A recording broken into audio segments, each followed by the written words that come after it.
acompañan esta mañana Darío Sánchez. Él es psicólogo del ITESO, tiene una maestría en este tema en la Universidad de San Diego, está certificado en acoso escolar, fue director fundador de la carrera de psicología en CETIS, donde sigue siendo catedrático y que además está por ofrecer un taller sobre ello.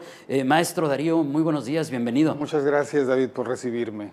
En primera instancia, ¿cómo debemos entender el concepto de acoso escolar o bullying? ¿Qué es esto? El acoso escolar es una dinámica donde hay una víctima que está sistemáticamente siendo agredida por el agresor, ¿verdad? Y esta víctima no tiene una forma de defenderse y hay un grupo de personas que están alrededor, que están viendo lo que está sucediendo y no están haciendo nada para cambiar la situación. Entonces, para que se pueda definir como bullying, requiere ser una acción que se repite día tras día, de un agresor a una víctima o de un grupo de agresores a una víctima o grupo de víctimas. Entonces, una pelea que sucede un día esporádicamente en el callejón de atrás de la escuela, eso no es bullying. Muchas veces nombramos como bullying algo que no lo es. Para que sea bullying tiene que ser entonces sistemáticamente todo el tiempo de un agresor a una víctima. Entonces así es la definición. Y sí, discúlpame, David, sí es cierto esto que decías, que ahora le llamamos bullying. El término correcto en español es acoso. Acoso. Sí. ¿Sería acoso escolar? Acoso escolar, ahora, en este caso. ¿Qué pasa con ese tipo de agresiones? ¿De qué tipo pueden ser? Porque muchos piensan que si no hay un contacto físico, que si no hay un golpe, pues, no, pues es que eso no es bullying, eso no es acoso escolar. Sí, hay diferentes tipos de agresiones. Hay agresión física, hay agresión verbal, hay agresión de exclusión y hay ciberacoso, como le llaman ahora, o ciberbullying. Entonces, la agresión física es muy evidente, son golpes físicos, una persona le da un golpe, un chico le da un golpe a otro y es muy evidente, todo el mundo lo ve. La agresión verbal es un poco más sutil porque no es tan claro si le dijo o si no le dijo, y la exclusión es muchísimo más sofisticada y puede causar daños mucho más profundos. Porque en ese caso se excluye a una persona, se le ignora y no se le participan de las actividades que está realizando un grupo y se le hace sentir menos sin tener que decirle nada. Y el agresor es un agresor muy sofisticado, de tal suerte que nunca le puede uno decir, oye, ¿por qué le estás haciendo esto? ¿Por qué lo estás excluyendo? Y él se puede decir, yo no estoy haciendo nada, yo no, ni siquiera le hablo, o sea, no le estoy haciendo ningún acto de agresión a la otra persona. Es más común la exclusión en las niñas que en los niños y la agresión física es más común en los varones. ¿Qué hay de los apodos? Porque a veces los minimizamos, estas expresiones que tienden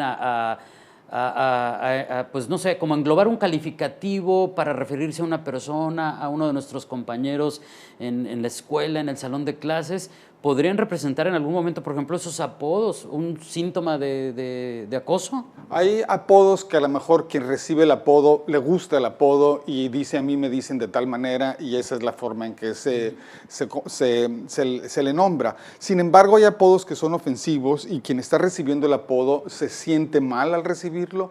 Entonces debemos de estar sensibles a esto, que hay personas que no quieren que les estén llamando de tal o cual manera. Es una forma de agresión verbal. Muy bien. ¿Los efectos son distintos en los niños y en los jóvenes dependiendo del tipo de agresión? O sea, ¿a qué se enfrentan estos jóvenes o niños en las escuelas y qué hay de las secuelas? Aquí tenemos que ver tres aspectos. Uno, el agresor también tiene secuelas, igual que la víctima también tiene secuelas. Y de eso casi no se habla. De eso casi no se habla. Normalmente estamos hablando de las secuelas que va a sufrir la víctima, que es lo evidente, pero el agresor también. El agresor es una persona que tiene un problema de socialización y va a ser la persona que a lo largo del tiempo, una vez que crece y se convierte en un adulto, sigue siendo violento. Son las personas que posteriormente posteriormente van a terminar siendo encarceladas, van a cometer actos delictivos en la comunidad y van a tener una serie de consecuencias asociadas a esto. Normalmente, difícilmente terminan sus estudios porque siempre se están encontrando en problemas y no son atendidos realmente. Normalmente nos enfocamos a la víctima y tampoco ponemos atención al observador. El observador es otro que está, al presenciar los actos de violencia, teme que de alguna forma él vaya a ser víctima también y sufre también una forma de trauma al estar presenciando cómo victimizan a otro. Entonces, el observador juega un papel importante también como una persona que, como está observando, debe de conocer estrategias de intervención para que se detenga el proceso de agresión, porque no es el agresor el que va a dejar de agredir y evidentemente la víctima no tiene las herramientas para defenderse, entonces corresponde a aquellos que estamos viendo lo que está sucediendo para detener la situación. Y hay varias maneras de hacer esto. Sí. Lo que pasa es que estoy reaccionando porque entonces el yo ser observador me hace como participante pasivo, pero finalmente, maestro, participante. Exacto. Y esa es la parte grave porque mucho hablamos de cómo se dan casos de acoso y en los que no hacemos nada. Y me incluyo como parte de la comunidad, pero no solamente entre los menores, que a veces podríamos entender, bueno, no tienen la suficiente madurez, no saben cómo reaccionar, a lo mejor les da miedo, pero de repente decimos, pero ¿por qué tampoco el maestro si lo detecta o ve un indicio o el directivo de una escuela tampoco hace nada, ¿no? Pero bueno, ese es otro punto. Las recomendaciones creo que son bien importantes. En estos distintos roles que nos está explicando, ¿qué debemos hacer? ¿Qué debemos hacer cuando lo presenciamos o cuando somos víctimas o cuando creemos que eso está sucediendo? Todos tenemos esta capacidad heroica, esta capacidad de intervención, en la cual debemos de, primero, no ponernos en riesgo. Muy bien. Eso es muy importante porque podemos tener una situación donde el agresor es una persona muy violenta y si intervenimos nos podemos poner en riesgo nosotros. Entonces, el primer paso es reportar a las autoridades competentes. Si el joven está en una institución educativa y está sucediendo algo, el joven debe de ir con los maestros y con los directivos para que sean ellos los que intervienen. Por un lado. También la institución educativa está obligada, dadas ciertas circunstancias, a reportar a las autoridades, a la policía, digamos. Claro. ¿Sí? Ya sale del ámbito escolar, porque la conducta de agresión que está provocando el joven violento en la escuela ya no cabe dentro de lo que son los reglamentos institucionales, ya no le pueden impartir una sanción dentro de la escuela. Esto tiene que ir ya a la policía. Entonces hay un punto donde los puntos grises, ¿verdad?, se terminan y ya estamos en el blanco y negro y esta persona tiene que ir a otro lado. Entonces, el reportar es el primer paso. Sin embargo, lo más importante es prevenir, no permitir que las cosas lleguen a ese punto.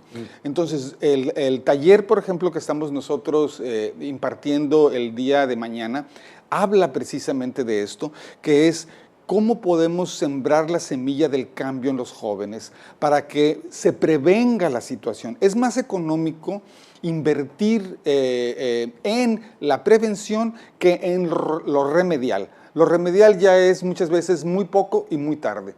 Cambiar la conducta de un joven que ya va en camino a la delincuencia nos va a salir más caro que evitar que llegue a ese punto el joven. Entonces, ¿cómo le vamos a hacer? Esos son técnicas que tienen un grado de sofisticación y elaboradas difícil de explicar en este tiempo. Sí, no, por supuesto, y que tienen que ver con la profesionalización de sus actividades y todo lo demás.